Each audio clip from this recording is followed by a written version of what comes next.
Morning, guys. How are you? I hope you are doing well for your preparation.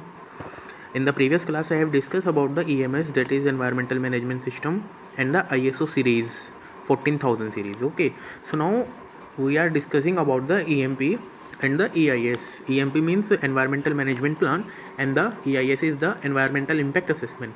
Basically, we describe EMP as a site specific plan which is used to understand the potential environmental risk which are arising from any proposed project or action or any resources to take the appropriate action for manage our risk. Okay, so we define the EMP as a appropriate plan should be developed and described for the constant monitoring purpose. Okay, these are especially sensitive for the project under consideration. Okay, usually this will include the environmental resources within the industrial plant, that is occupational health, and those in the region which are affected the plant establishment and the operations.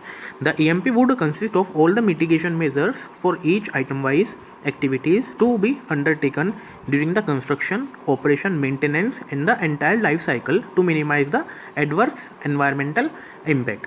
Okay, so we describe EMP in other words like a site specific plan developed to ensure that the project is implemented in an environmental sustainable manner or not, where all the contractor, subcontractor including the consultant which are used to understand the potential environmental risk or which are arising from the proposed project, program, policy, that is 4 P's which are earlier described you, and take the appropriate action to properly manage that risk. Okay, so this is the definition of the EMP, environmental management plan. So now we are move further and describe what is EIS, that is environmental impact statement. Okay, we describe the EIS as a we describe the EIS as an detailed written statement which serve as an action forcing device. Okay, so EIS is a detailed written statement which serve as an action forcing device to ensure that the policies and the goals defined in the EPA, Environmental Protection Agency, which are infused into the ongoing programs and the actions of the central government. It must be provide full and the fair discussions of environmental impact. Okay, it must inform decision maker and the public of the regional alternatives which would avoid or to minimize the adverse impact.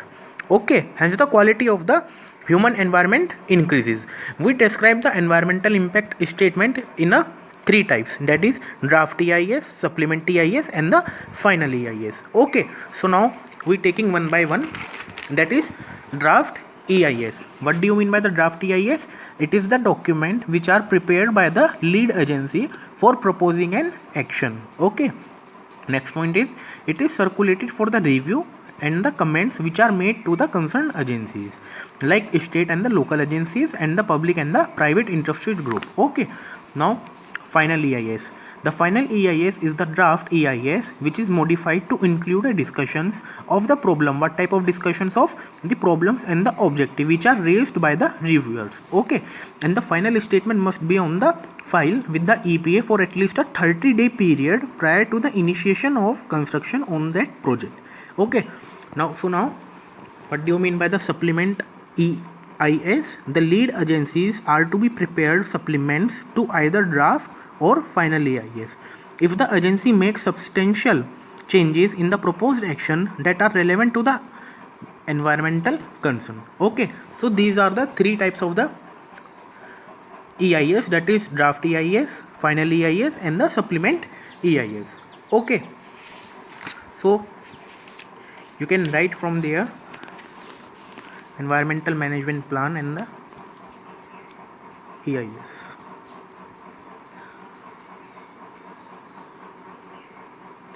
So in the next class we will move further about we will describe about the environmental inventory.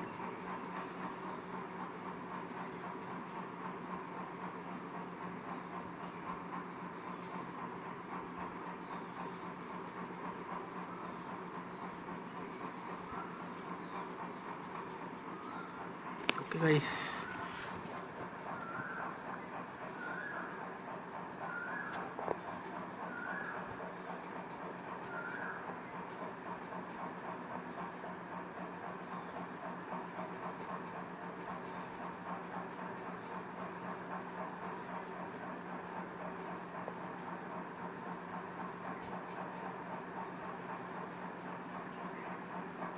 Okay guys,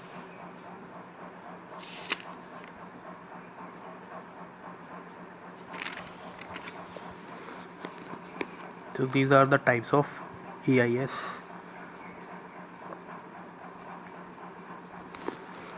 This is environmental concern. Okay,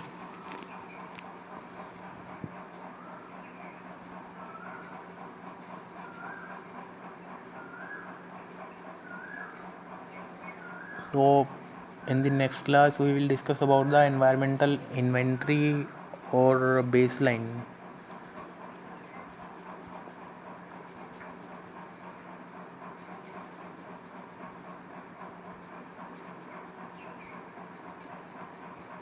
Thank you guys.